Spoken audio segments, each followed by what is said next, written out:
Students problem discuss करेंगे quantized radii पे। और प्रॉब्लम हमारे पास है hydrogen atom is in its first excited state, calculate the radius of this orbit.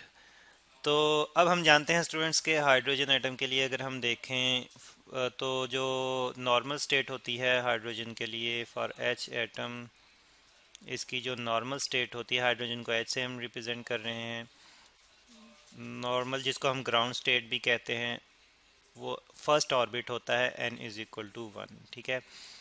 और फिर इसके रेडियस की अगर हम बात करें, इस फर्स्ट ऑर्बिट के रेडियस की r1, तो ये कांस्टेंट वैल्यू है। और हम किस तरह से फाइंड आउट कर सकते हैं, तो उसके लिए हमारे पास जो है एक इक्वेशन है, कांस्टेंट्स को ही सॉल्व करते हुए जो है वो हम, यानी कि कांस्टेंट ही हैं इस सारी इक्वेशन में जिनकी वैल्यूज़ को हम सॉल्व करते हुए r1 की वैल्यू फाइंड आउट कर सकते हैं। और यहाँ पे वो इक्वेशन है एच स्केयर, यानी कि अगर मैं लिखूँ तो h square over 4 pi square k m e raise to e square. ठीक है। यहाँ पे स्टूडेंट्स एच जो है ये प्लांक्स कांस्टेंट है, के जो है इलेक्ट्रोस्टैटिक कांस्टेंट है, एम जो है मैस ऑन इलेक्ट्रॉन है, मैस ऑफ इलेक्ट्रॉन है, और ई जो है चार्ज ऑन इलेक्ट्रॉन है। तो ये सारी वैल्यूज़ जो हैं कांस्टेंट वैल्यूज़ हैं। ये कांस्टेंट वैल्यूज़ जब हम पुट करें तो R1 की वैल्यू हमारे पास आ जाती है। लेकिन बहरहाल हमें कहा गया कि फर्स्ट एक्साइटेड स्टेट की जो है वो हमने वैल्यू फाइंड आउट करनी है। हम जानते हैं कि N1 जो है नॉर्मल स्टेट है, तो नॉर्मल स्टेट से अबव हायर स्टेट जो होगी, फर्स्ट हायर स्टेट जो होगी, वो फर्स्ट एक्साइटेड स्टेट होगी। इसका मतलब ये है कि फर्स्ट एक्साइटेड स्टेट जो है उसके लिए सेकंड ऑर्बिट की जो स्टेट होगी फर्स्ट एक्साइटेड स्टेट होगी। तो n इज़ इक्वल टू 2, ये फर्स्ट एक्साइटेड स्टेट बनेगी। तो इसके लिए फिर हम जो है वो रेडियस फाइंड आउट करेंगे, यानी कि सेकंड ऑर्बिट का रेडियस जो है फाइंड आउट करेंगे r2। तो अब हम सॉल्व करते हैं यही जो हमने यहाँ पे डाटा जो है वो डिस्कस किया है, इसी को यूज़ करते हुए।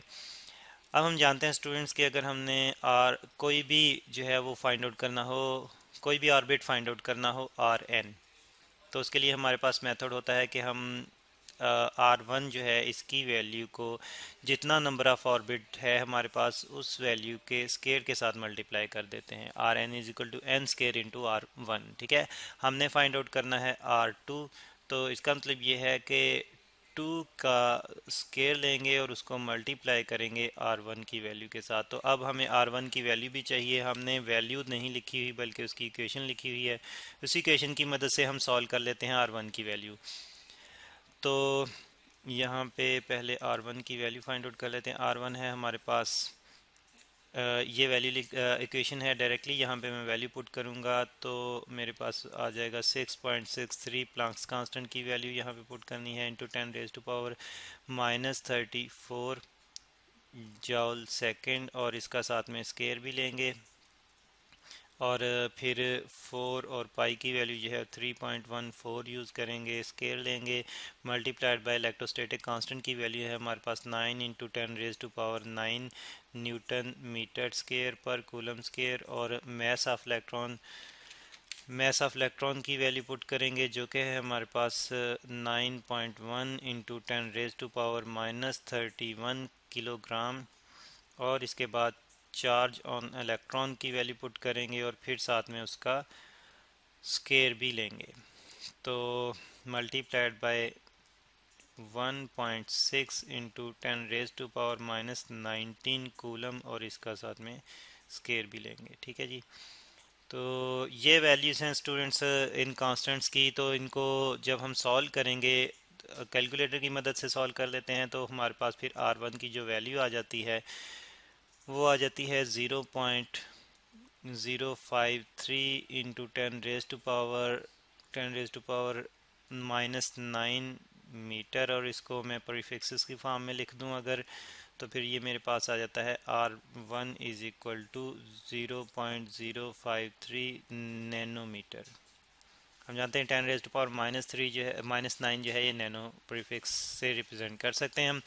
अब R1 की ये वाली वैल्यू यूज़ करते हुए यहाँ पे स्टूडेंट्स हम सॉल्व करेंगे R2 की वैल्यू के लिए। तो फिर इस तरह से R2 की वैल्यू हमारे पास आ जाएगी। R2 is equal to 4 multiplied by 0.053 nanometre. तो 4 को R1 की वैल्यू से मल्टीप्लाई कर दें अगर हम, तो R2 की वैल्यू जो हमें मिल जाती है वो स्टूडेंट्स मिल जाती है हमें 0.212। ये कैलकुलेटर की मदद से मैं सॉल्व करके डायरेक्टली वैल्यू लिख रहा हूँ, 2 नैनोमीटर। तो सेकंड ऑर्बिट जो कि फर्स्ट एक्साइटेड स्टेट होगी हाइड्रोजन एटम की, उसका रेडियस फिर ये होगा।